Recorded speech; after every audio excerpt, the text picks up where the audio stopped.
叶姑娘，请。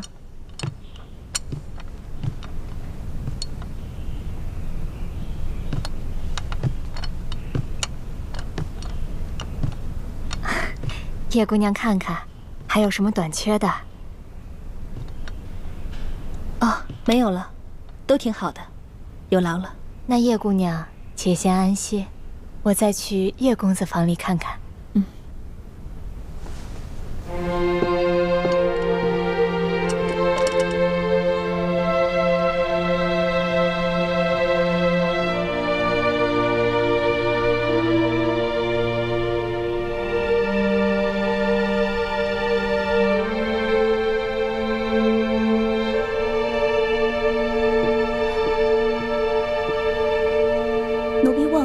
奉主母之命来请叶姑娘一见。你家主母是？我家主母是平西王侧妃二公子的娘亲。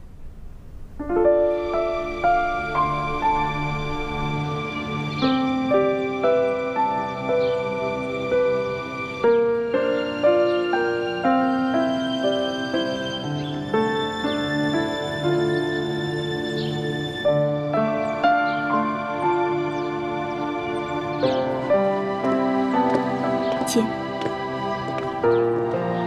平西王侧妃就住在这里吗？嗯，我家主母喜欢清静。叶姑娘，这边请。嗯。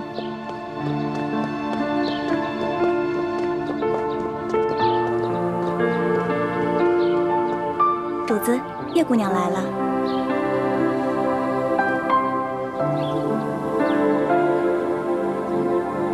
民女叶倩影拜见王妃。不必多礼，看茶。是。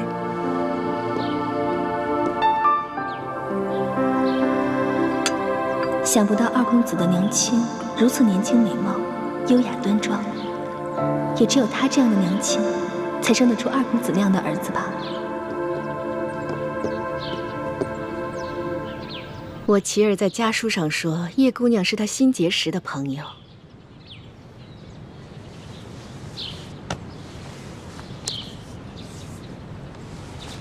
并且是她的红颜知己。琪儿这一路上遇到了很多惊险，多亏了叶姑娘屡次搭救，我心里好生感激。王妃言重了，二公子吉人自有天相，我不过是略施以援手罢了。叶姑娘，你虽说是江湖儿女，但是性子却温柔和善，落落大方。我一见你，心里就好生欢喜。叶姑娘，你还是第一次来滇度吧？你且安心的在我府上住下，等我琪儿忙完公务，让她带你四下好好逛一逛，好好的领略一下滇都风情。多谢王妃。倩影，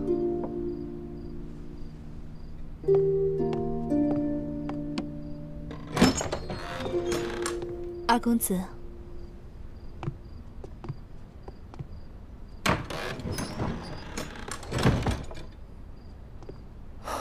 倩影，这些日子我一直忙于王府事务，没有抽空陪你。你可觉得孤单？还好，有王妃每日陪我四处游玩，而且每晚我还要配合心法内功，加强这冰肌雪肤膏的药效，并不觉得孤单。那就好。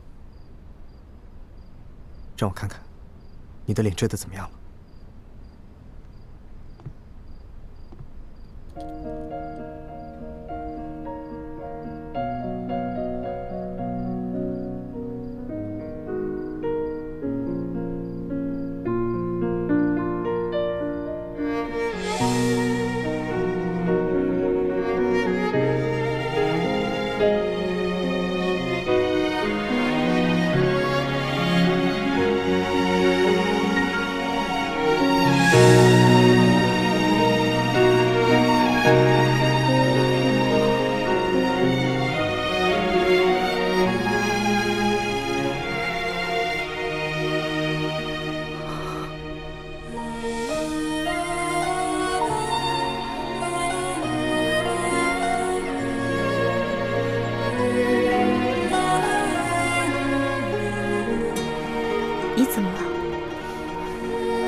秦影，你还记得第一次我们在客栈遇劫的时候，我对你说的话吗？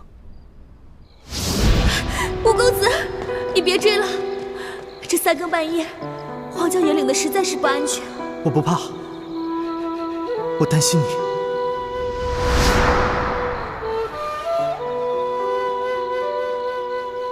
其实，你只是一侧的脸颊有一点小小的伤疤，可是你的五官以及轮廓却是那么的精致，你根本不必在意的。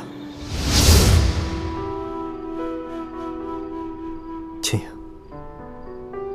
你看到了吗？你是那样的美丽。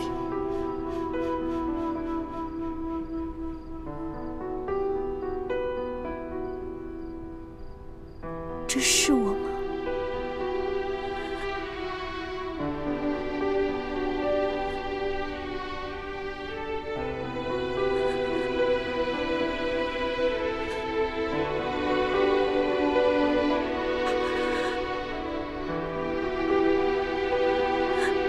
这真的是我吗？是你啊，这当然是你。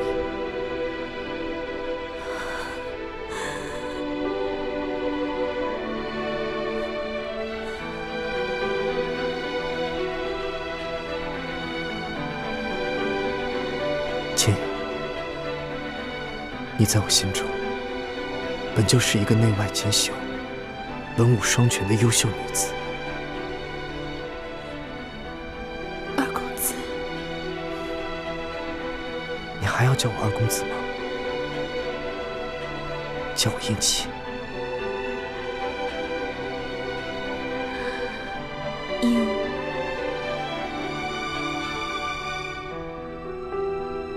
殷琦，多谢你，你给我的不仅是一份美丽的容颜，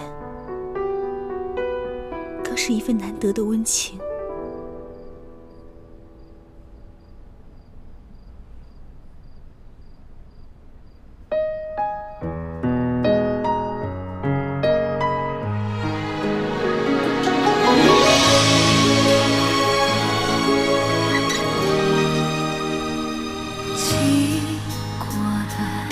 星辰如马，画不穿雨中的他，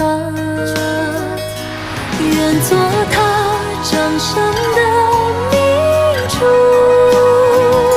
献上我纯真的祝福。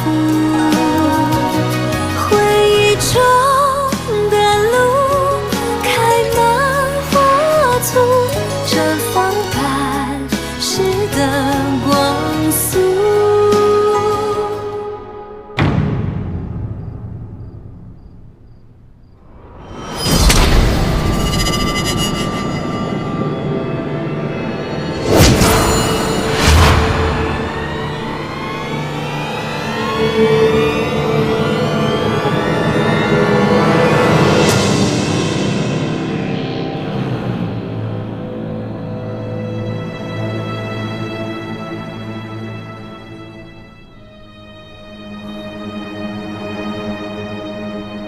为什么要骗我？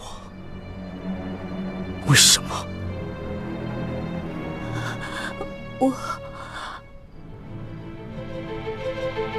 我不知道你在说什么。事到如今，你还想骗我？你们明明就是明珠谷的杀手，你们也不是什么兄妹，而是师姐弟。你们遇见我也不是什么机缘巧合，而是为了那把金钥匙。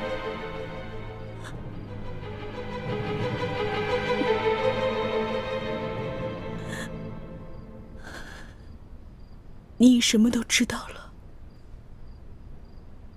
该知道的，我都知道了；不该知道的，我希望你能告诉我。你还想知道什么？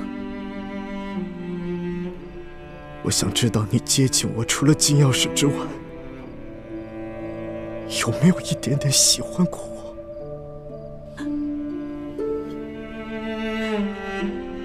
我？不要撒谎，说实话。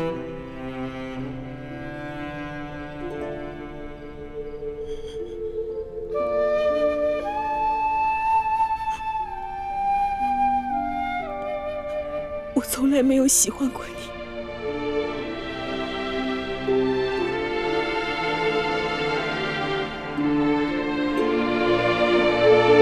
你杀了我吧！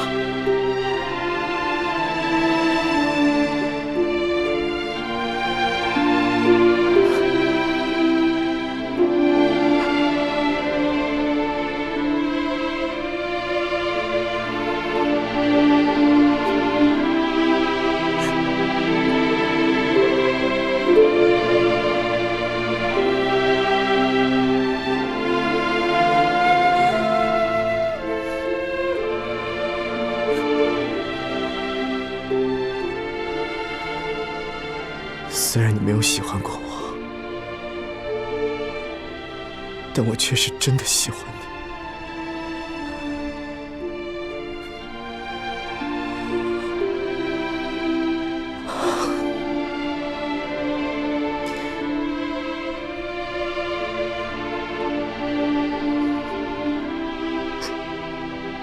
你走吧，还有你的师弟。你们都走吧。你说什么？你要放了我们？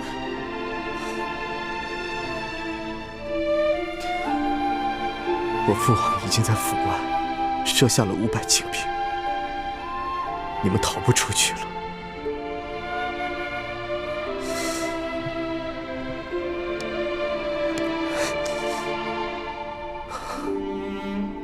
拿着这把匕首，以我为人质。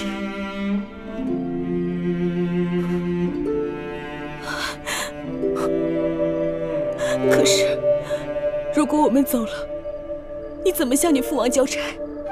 我自有办法。别犹豫了，压着我冲出去。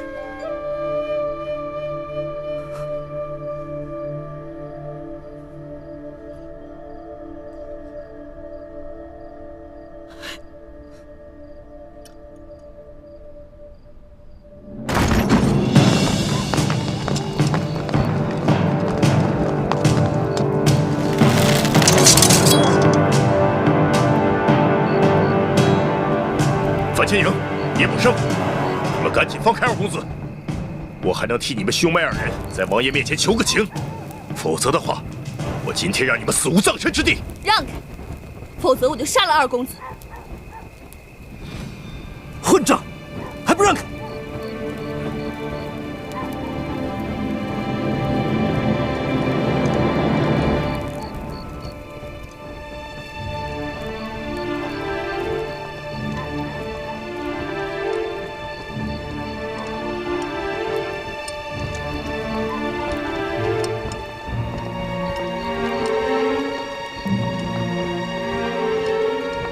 快让开，保护二公子要紧。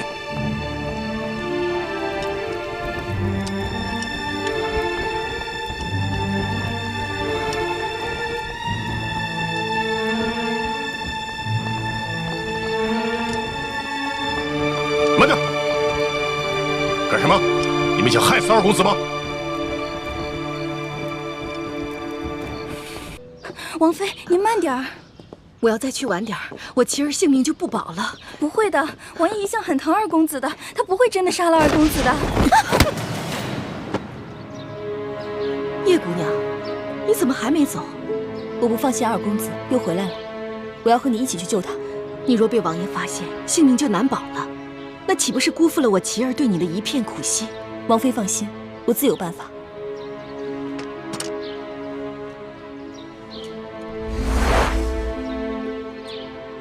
府上没有人见过我的真面目，我现在马上假扮成你的丫鬟，随你一起去王府。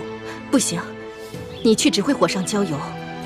虽然我琪儿对你一往情深，但她不可能随你离开平西王府，跟你去浪迹天涯。你还是赶紧走吧。王妃，对不起，我必须去见二公子。我用的手法很轻，你的穴道很快就会解开。希望你尽快赶到平西王府，和我一起救二公子。至于你是否向平西王揭穿我的身份，就由你自己做决定吧。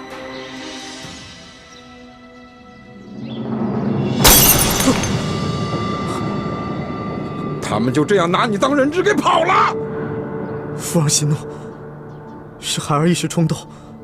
当孩儿知道樊倩也是明珠谷的奸细之后，很是气愤，想不明白为什么他会这么对我，于是跑去和他对峙，结果没想到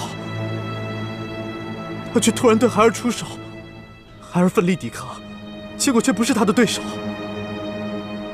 当他一剑刺向孩儿的手臂时，孩儿才幡然醒悟，可是已经来不及了。王爷，都怪属下无能，竟然让那2个奸细给跑了。父王，此事是孩儿一个人的错，与石将军无关。是吗？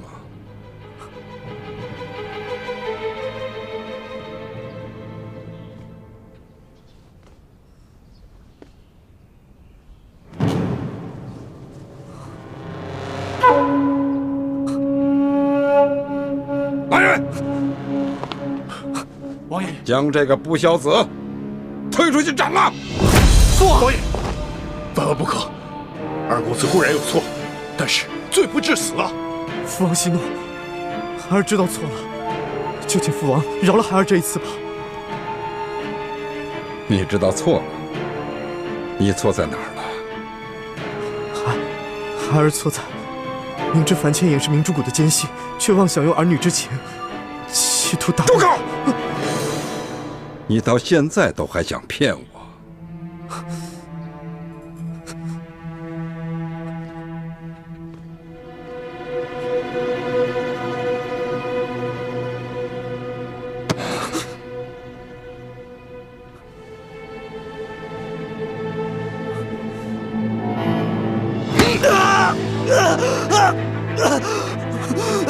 现在知道疼了？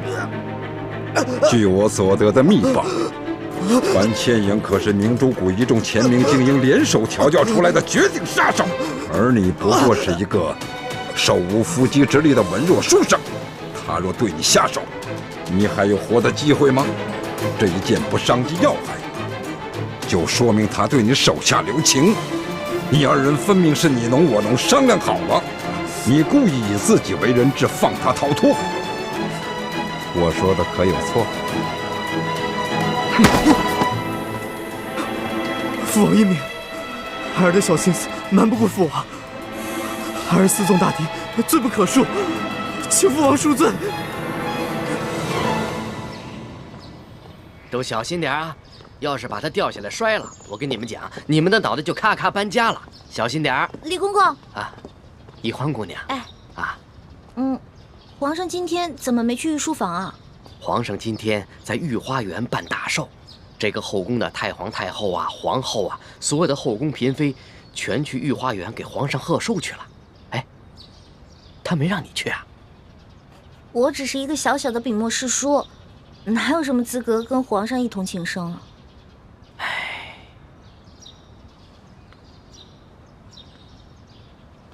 宜欢姑娘，不是老奴多嘴，你这个性子啊，你得收敛一点儿。当初皇上扮成侍卫跟你结拜，只不过是一时兴起，图一个好玩，你还真就当真了。我跟你说，皇上毕竟是皇上，幸亏他胸怀宽广，对你又是一番真心。这要是换了别的妃子啊，竟敢忤逆皇上，就咔早就被皇上处死不知道多少回了，你知道吗？当心点儿。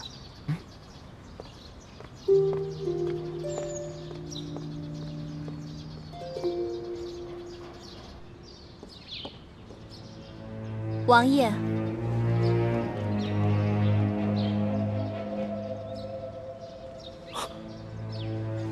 你是何人？回王爷，奴婢是侧王妃新买的丫鬟秋月。侧王妃得知二公子违反了王爷的军令，要被军法处置，竟然急晕了过去。奴婢特意来禀报你。叫他急，都是他教的好儿子。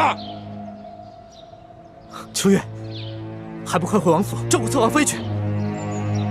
侧王妃有望月他们几个伺候着，侧王妃要奴婢来守着二公子。笑话！我违反了军令，王爷处罚我，你守在一旁又有何用？还不赶紧退下！慢！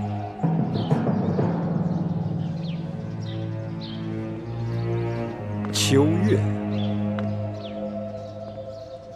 看着你，倒是比寻常的丫鬟胆子大了不少。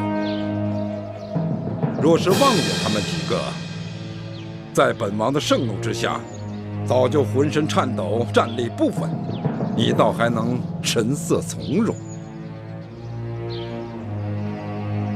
王爷，手下留情！王爷，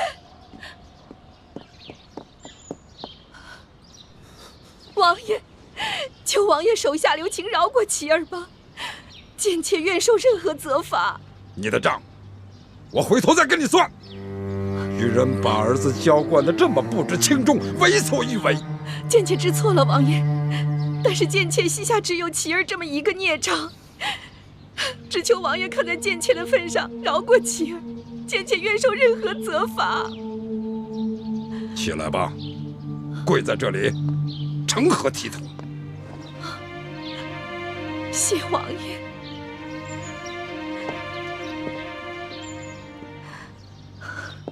琪儿，难怪你父王震怒，你怎么可以为了一个女人敌我不分，私纵强敌？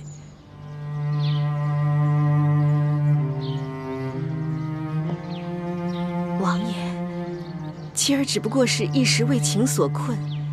想当年王爷年轻时，不也曾冲冠一怒为红颜吗？琪儿这般多情痴心的性子，倒正是随了王爷的天性。喜儿，没错，世人皆说父王年轻时曾冲冠一怒为红颜，可当年父王乃是审时度势，察觉前明江山气数已尽，才迎着清军入山海关，成为这大清的开国重臣，并非只为了陈圆圆一个女人。若是父王只痴恋陈圆圆一个女人，又怎会再娶了你娘？又哪儿来的你娘？是贱妾头发长见识短，胡言乱语了，王爷。但是这人不风流枉为少年，琪儿只不过是一时为情所困，难以自拔，并非有意忤逆王爷，还请王爷饶了琪儿。琪儿，还不快求王爷恕罪！孩儿知道错了，求父王恕罪。喜儿，看在你娘的面子上，你只要肯在父王面前立下重誓，从今以后与那个樊倩影一刀两断，心里不再想着他，父王就饶了你。琪儿，还不快快向王爷立下重誓！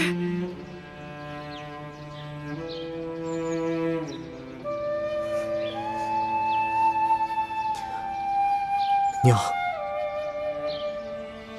父王，孩儿不能立此重誓，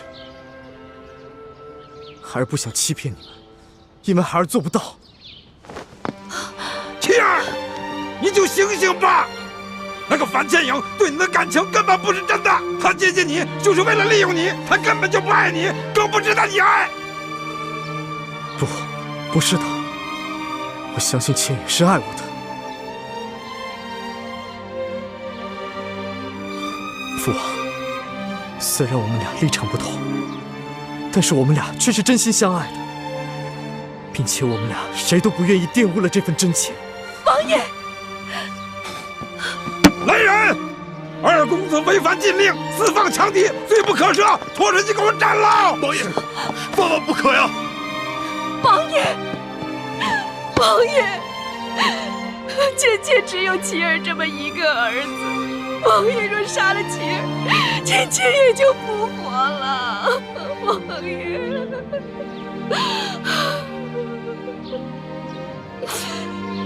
你现在可愿立誓了？快呀！父王，儿子早已对倩影立过誓，永不相负。我若是再发一个假誓，那不仅是对倩影不忠，也是对您不孝。拖出去！王爷，王爷，你若杀了妻儿，贱妾此生已无可恋。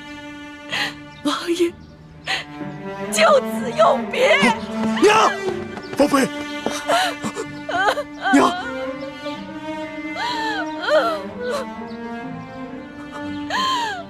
罢了，玉柔，看在你尽心尽力扶持了本王20年的份上，我就饶了妻儿这一次。不过，死罪可免，活罪难饶。来人，将二公子推出去，重责50军棍。是。谢王爷不杀之恩。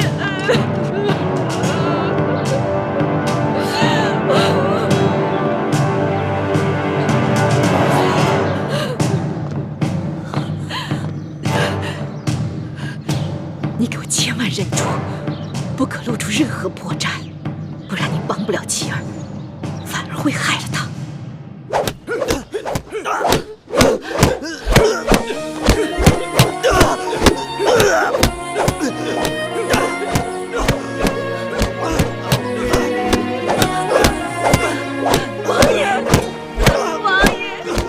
不要再打妻儿了，要打就打贱妾吧，王爷，王爷，求您了，王爷。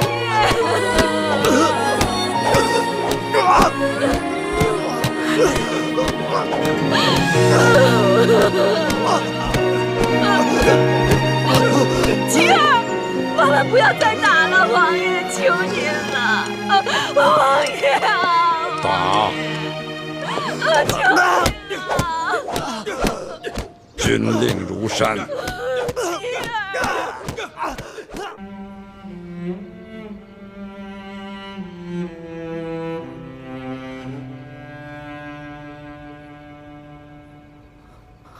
倩影，倩影，倩影。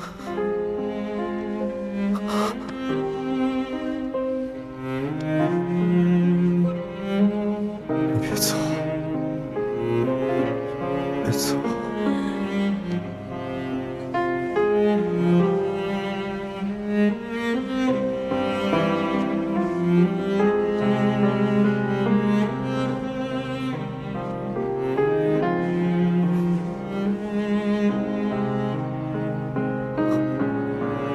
倩影，是你吗？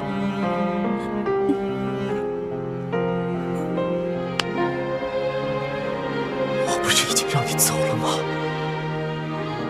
你为何还要回来？是我把你害成这样的，我舍不得你，也放心不下。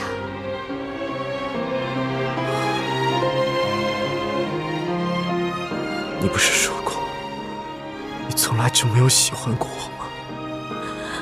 我那么说，只是不想连累你，我怕你会一直牵挂我。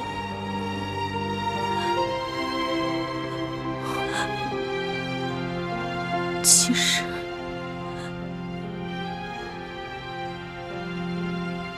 在我心里，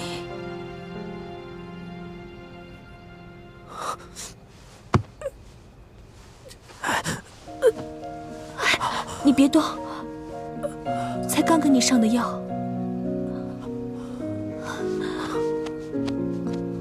是你亲自给我上的药吗？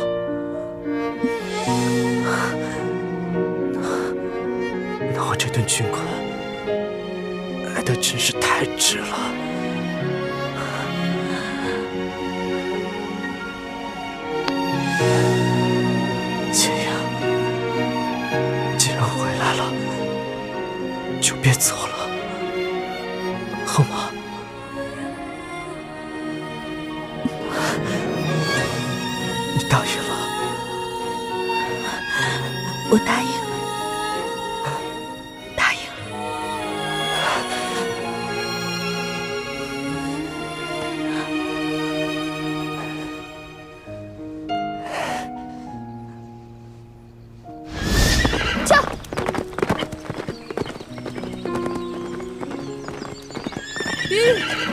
玉，樊师姐，吴三桂怎会把我们的底细一下子了解得这么清楚？难不成我们明珠谷中也有平西王府的奸细？不错，咱们明珠谷中不仅有鳌拜安插的奸细，还有平西王府安插的奸细。师弟，我们现在该怎么办？这样吧，大师兄和师傅他们正在前往滇都，我现在就赶去与他们会合，告诉他们这个重大的消息。至于你，你还是想办法继续留在吴应奇的身边，再打探一些消息。其实，我担心吴三桂会对吴应奇重罚，也很想回去看看他现在到底是什么样子。可是，他已经知道我们是明珠谷的人，这次能放我们走，也是看在以前的情分上。而且，他也说过，再也不想见我。他那只是一时生气说的气话，他其实心里还是很想再见到你的。师姐，我看得出来，吴应奇对你是真心的，而且他对他父亲吴三桂一切的所作所为也似乎并不赞同，所以，他心里并不会真的憎恨你。可就是因为他对我是真心的，我才不想再利用他。师姐，我们要做的是光复大明的天下，造福天下百姓。连大师兄都可以为了光复大明的大业，把与小师妹的儿女情长暂时放到一边，你可千万不要在这个时候犯糊涂，因为吴三桂那个大奸贼的儿子而分不清轻重。好，我这就回去。撤！撤！爹，回来了。倩影，倩影，你的脸……爹娘，你的脸已经好了。吴应奇在平西王府找齐了药材，配出了冰肌雪肤膏，治好了女儿的脸。又是吴应奇，他为什么对你这么好？难道你跟他……爹，别瞎想，我跟他只是寻常交情。不信，你问叶师弟。啊！默生，你告诉三师傅，你师姐跟吴应奇之间有什么异样？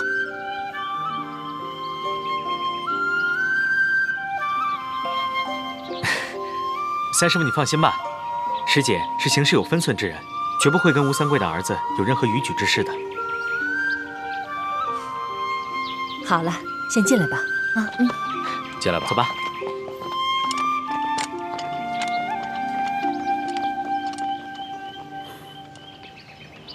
东西就在这间房子里，这个地方就是最佳撤离点，距离不远，我们就在这个地方接应。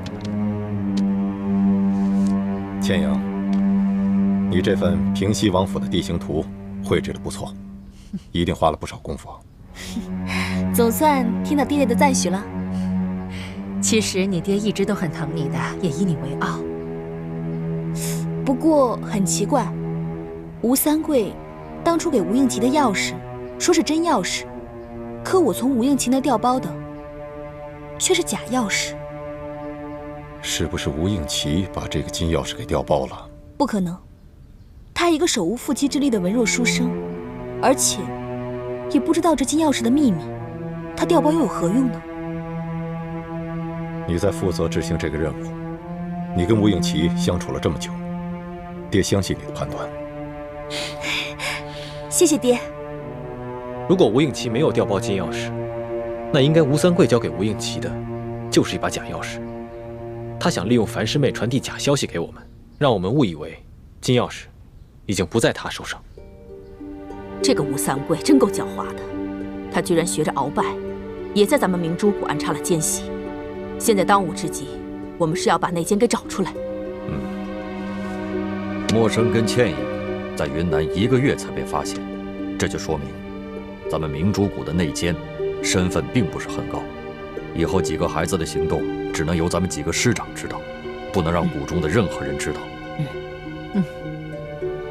我和樊师姐调查了很久，真的金钥匙应该就在吴三桂书房的密室里。就是刚刚我说的这个书房？对，就是这儿。这里也是整个平西王府守卫最森严、最难接近的地方。太子，接下来该如何安排？义父，我觉得我们可以发挥各自的特长，各司其职。樊师妹和叶师弟负责查清楚平西王府的守卫情况和轮岗规律。好。吴师傅，你负责制造出能够接近书房的王府中人的面具，并教我们事先模拟好这些人说话的声音。放心，只要让我看上他们一眼，听他们说一句话，我保证能够复制出连他们自己都辨不出真假的冒牌货。好。四师傅，你负责联络云南边境守军中的内线，散布缅军就要异动的谣言，转移吴三桂的注意力。请太子放心，这些年我在云南边境的守军中安排了好几个我们的内线。好。那我们夫妇的任务呢？是啊，此事事关重大，每个人担子都不轻。三师傅，我记得你在研制一种新的毒药，能让人服下以后四肢麻痹，无法动弹，也无法说话，但是却能够保持清醒，这样就不会让人轻易察觉有什么异样。不错，这个毒药名称叫呆若木鸡散，已在我自己的身上试验过，效果就……那日啊，你三师傅神色如常地坐在屋里，我以为他在想什么事，就没有打扰他。不料2个时辰过去了，他还一动不动地坐在那里。我叫他，他也不应；推他，他也不动，可把我给吓坏了。结果又过了1个时辰啊，他渐渐恢复了原样，告诉我他在试验一种什么新的毒药，叫呆若木鸡散。你看他当时的样子，不就是呆若木鸡吗？好。樊师妹，就由你想办法，把这呆若木鸡散下到当夜值守护卫的饮食当中去。好，我扮成侧王妃的丫鬟，应该能找到机会。二师傅，你是我们当中武功最高的，你就负责解决突发情况，放倒守军当中没有中毒的高手。好，为师已经很久没有与人交手了，手正痒着呢。还有一个重要的问题，就是平西王府中的机关。虽然我跟樊师妹、叶师弟都也懂得机关阵法之术，但终究不及六师傅经验丰富。如果六师傅在的话，那咱们的胜算就又能多了一分。放心，我已经飞鸽传书给雪衣居士了，算来他也应该到了。堂姐姐真是神算子啊，居然算到我已经来了。这么多年了，这可是我们6位师傅初次集体行动，我岂能错过？裘贵呢？他很是狡猾，居然找到几路替身来替他掩护。我本想着继续追查他的行踪，可是却接到你的飞鸽传书，所以我就委托山西牛角寨的盟友们帮我继续追杀他，而我就来滇都与你们会合了。六师傅回来正好，如此一来，平西王府纵然是龙潭虎穴，我们也可以放心的闯一闯了。太子安排的十分妥当，那你就负责总调度，我来制定撤离方案。有劳义父。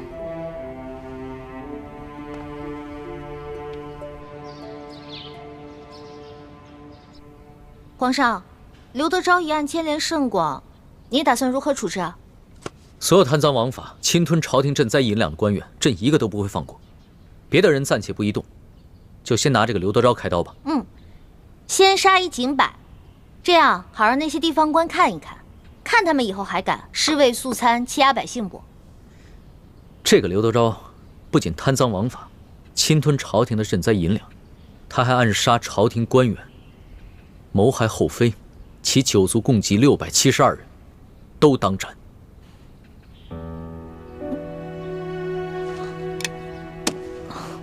龙小弟，672人，这杀的未免太多了吧？按律是应当诛9族的，不过朕以人治天下，就改为诛近亲3族吧。可是刘德昭是一个人犯法呀，为什么他犯法，他的父母、他的孩子要陪他一起去死呢？这个刘德昭啊，他不仅杀了丽妃的父亲朕倚重的老臣舒建，他更想行刺于朕。朕不诛他9族，已经是格外开恩了。诛9族？龙小弟，你跟太皇太后不都是信佛之人吗？佛家第一戒就是戒杀生，你杀这么多人，是不是未免也太滥杀无辜了？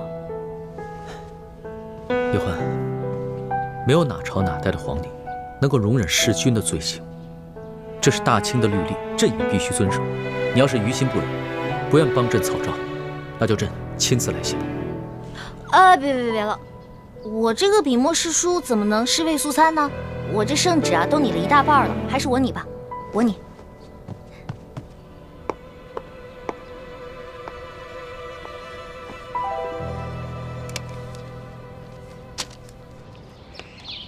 慢点。其实啊，你根本不用自责。我放你和殷默生离开，并不仅仅是出于儿女私情，而是因为大义。大义。不错。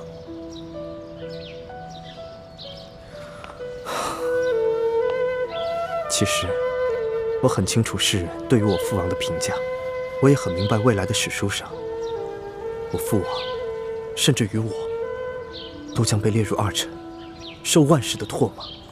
我如果不是吴三桂的儿子的话，我也恨不得手刃了他，血祭永历皇帝，以谢天下。没想到，原来你心中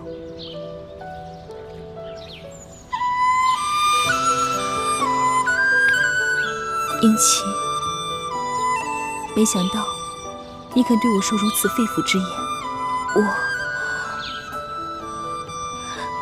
我心中既感动又惭愧。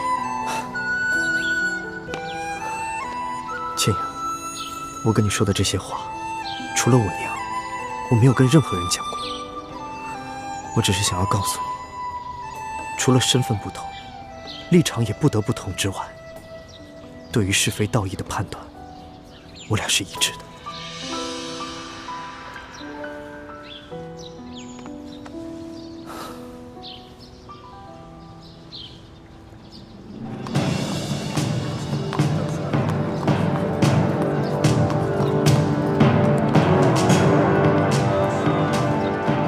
太子，前面这条街道就是平西王出入王府的必经之路，在这个街道上有处茶楼，不如我们先到楼上去，一边喝茶，一边观察王府的动静。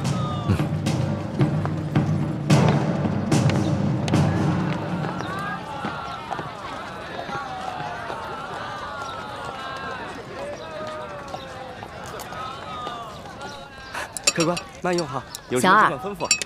好，来嘞！二位来点什么？普洱茶。好嘞。楼上二位普洱茶，茶来喽！哎，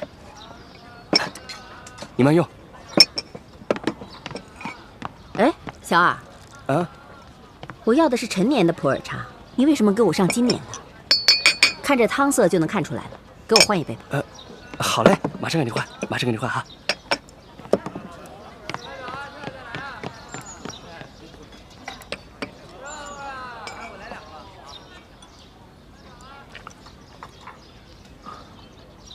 六师傅，这茶的味道不错呀。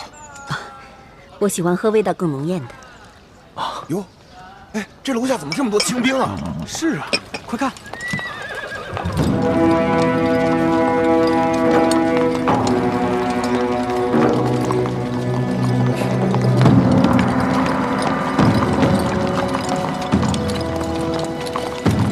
嚯，这么大人马，那是，这缅军啊，实在太猖狂了。小兄弟啊，出什么事了？听说呀，是缅军偷袭了边境，抢夺了好多老百姓的财物。这平西王率兵出击，还击缅军呢。啊！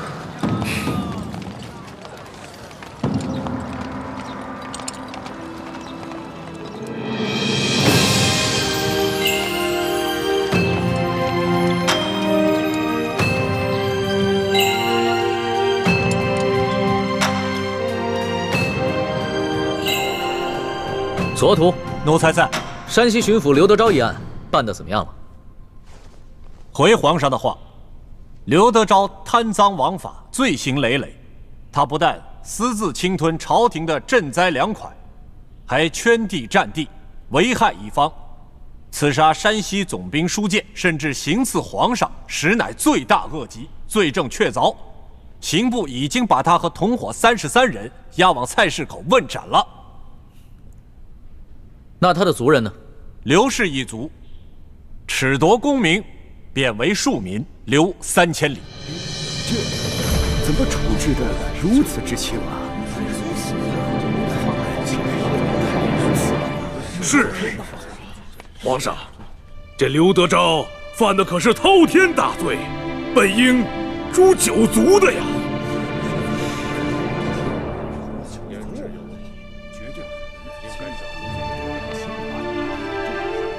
一律，刘德昭是当诛9族，但是朕念及太皇太后年事已高，并不想多造杀孽，以便为太皇太后积福。皇上以仁孝治天下，乃天下之表率。皇上圣明，皇上圣明。退朝，所徒留下。这退朝。吾皇万岁万岁万万岁！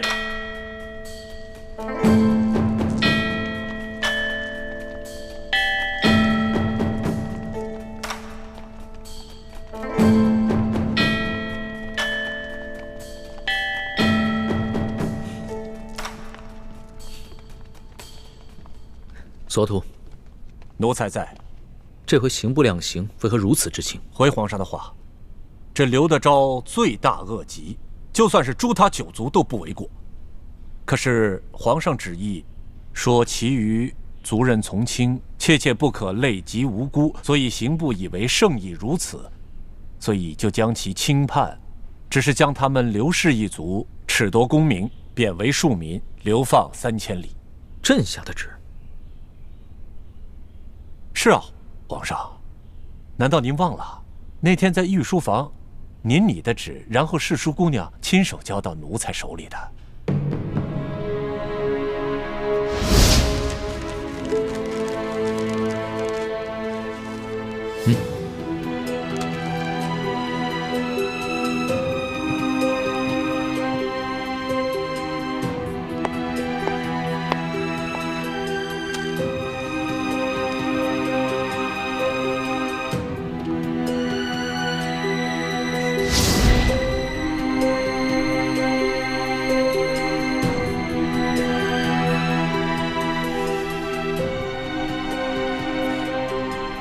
皇上，您的意思是要将刘德昭一案发回重审吗？不必了，刘德昭和他的同党都已经砍头了，这事儿就这么盖棺定论了。你先跪安吧。这。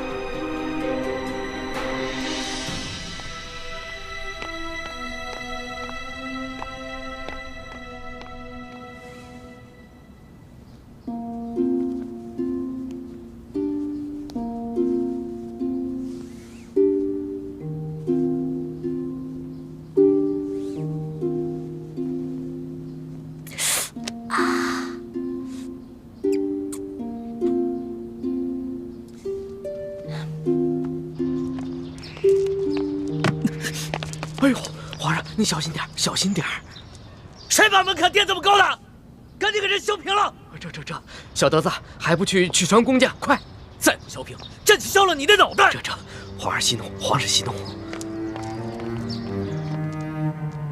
糟了，难道东窗事发了？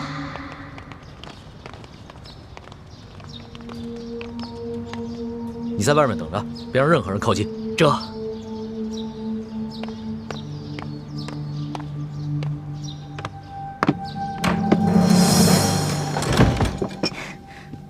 龙小弟下早朝了，喝点茶吧。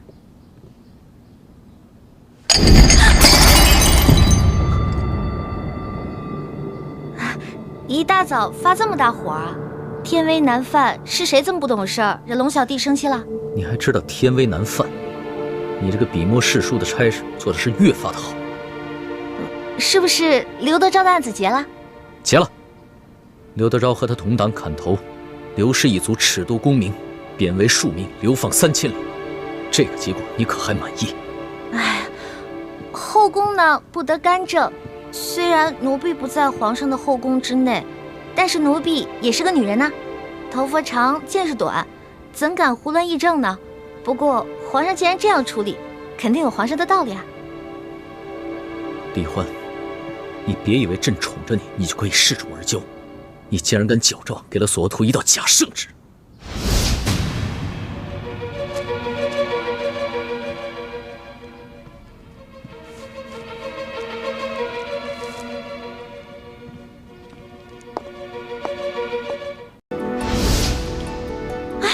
我就知道奴婢这点江湖小把戏，肯定瞒不了英明的皇上了。是不是索额图跟刑部的人发现那道圣旨是假的，要杀刘德昭全族啊？要是发现了，你还能在这儿？早就进天牢了。那也就是说，刘氏一族老少全都安然无恙了？李欢，你是真傻还是假聪明？你知不知道，矫诏也是欺君大罪，是要诛九族的。这件事情要是让文武百官、太皇太后、后宫的嫔妃，甚至任何一个宫里的人知道，你就算有100颗脑袋也不够砍的。奴婢矫诏的确不对，可是皇上滥杀无辜、大开杀戒，难道就是对的吗？到了这个时候，你还不知悔改，反过来指责朕滥杀无辜，你是不是以为朕真的不敢诛你九族？奴婢根本没错，错的是皇上。反正奴婢的族人早已流散四方，根本找不到了。奴婢一人做事一人当，如果皇上真的气不过的话，那就砍了奴婢的脑袋吧。奴婢绝不皱一下眉头，用奴婢的1颗人头换600多颗人头，值了。好，真英雄啊！那朕今天就拿你这颗脑袋去换刘氏600多颗人头。来人，传索额图。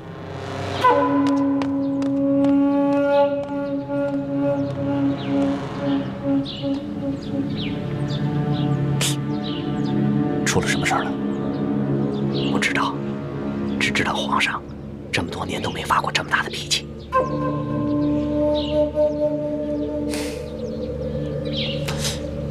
是不是因为世庶姑娘？除了她，谁还有这么大的胆子？是索额图到了吗？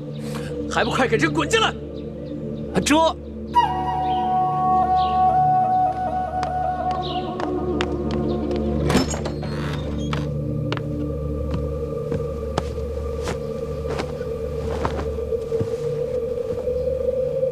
皇上吉祥。索额图，把李欢推出午门斩了。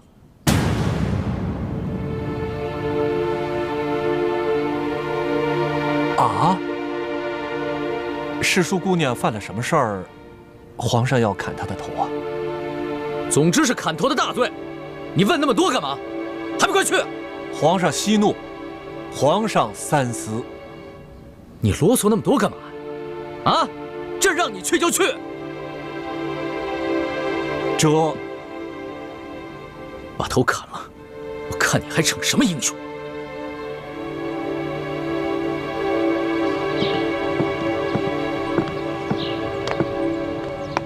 走吧，世庶姑娘。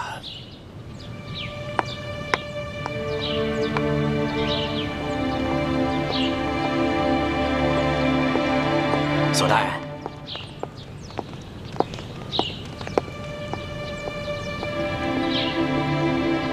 皇上真的要处斩世庶姑娘？皇上是这么吩咐的。皇上虽然是这么吩咐的，但是咱家斗胆建议索大人，暂缓行刑。索大人也是聪明之人，应该明白咱家的意思。行了，多谢李公公了，你说的我心里都有数。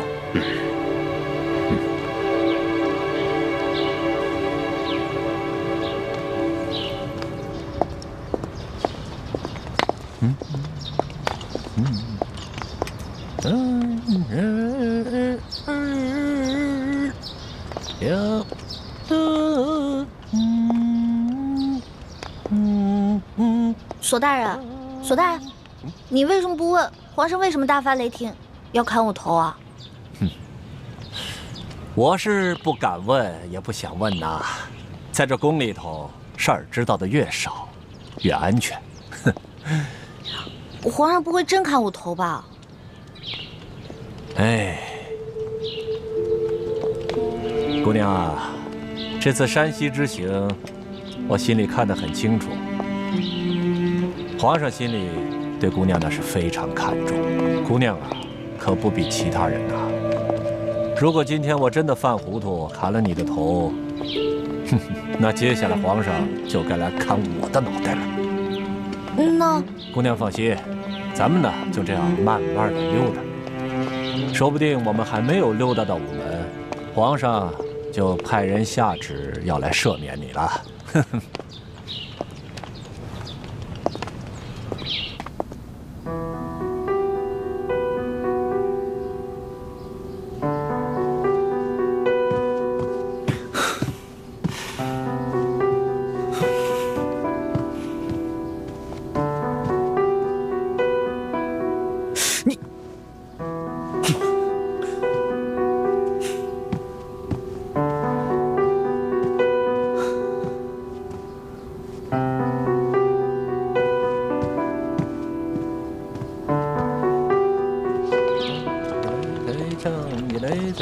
索大人，前面就是午门了，这皇上万一还不派人来赦免我怎么办啊？那我可就只能执行圣旨了。您的意思是，您真的要砍我头了？万一您真砍了我，皇上又后悔了呢？我说了要执行圣旨，可是执行圣旨是需要一个过程的，啊。要砍你的头，那得有刽子手吧？这刽子手从住的地方走到午门去，他需要时间吧？啊，刽子手来了以后，那得先磨刀吧？这刀磨好了，送你上路，得给你吃口上路饭吧？饭做得了，给你端上来，你是一勺一勺的吃呢，还是一粒一粒的吃呢？总之，我是不催你的。那如果天黑了，皇上还没派人来赦免我呢？哎，这天黑了，皇上还没有派人来赦免你，但是他也没派人来催问，那咱们就还有办法可想啊。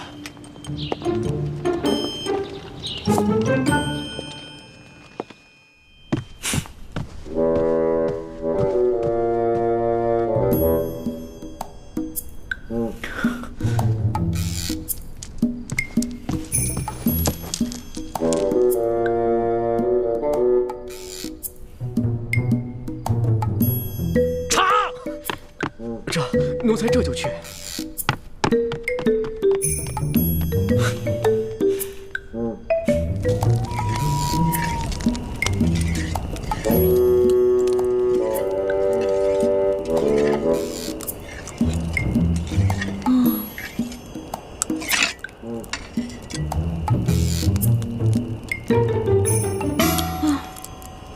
这刀都磨了一下午了，会不会磨断了呀？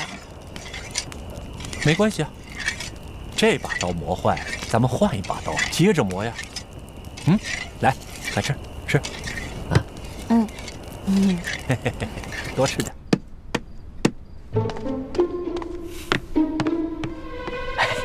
皇上，你消消气儿啊，喝杯茶消消气儿。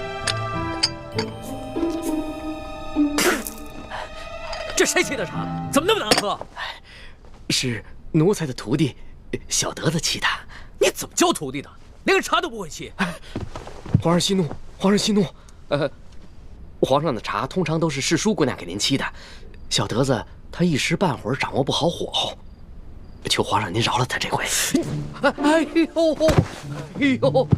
呦，皇上，皇上，你的福啊！你还知道啊？你还知道朕离不开那个小丫头？那刚才朕要砍他脑袋的时候，你怎么不替他求情啊？啊！朕在这急得团团转啊！你个老东西，一声都不吭你！哎，你在宫里待了一辈子了，这点眼力劲都没有啊？不，皇上，我这不是想让您冷静冷静再说吗？那奴才现在求情来得及吗？哎呦，索大人不会现在把宜欢姑娘的头都砍下来了吧？索图要是连这点眼力劲都没有，那朕真是白疼他了。啊！难怪皇上让索大人来执行圣旨呢。你这个老东西，挺机灵。皇上息怒，皇上息怒。现在知道怎么说了吗？哎，知道。还不快去！哎，奴才马上就去，马上就去。皇上息怒啊！皇上息怒。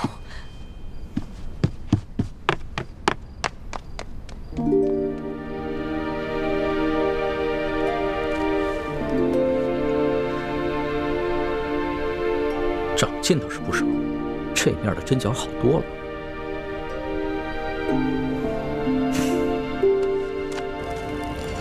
索大人，你说皇上不会真想杀我吧？这样跟你说吧，这俗话说得好，天威难测。哎，没事啊，赶紧吃吧啊！我就知道，不能相信皇上的话。之前还信誓旦旦的说永远不会砍我头呢，没有想到言犹在耳，现在就要砍我头了。呸！哎，索大人，喏，说着人来了。索大人，哎，李公公啊，皇上有旨，把李易欢带回永乐斋。哦，这样啊，好，那奴才遵旨。李公公，皇上不生我气了？那还用说，本来皇上是龙颜大怒，是我拼了性命不要，在皇上面前苦苦求情啊，皇上才让我把你送回去。姑娘，你再回去以后，可不能再忤逆龙鳞了。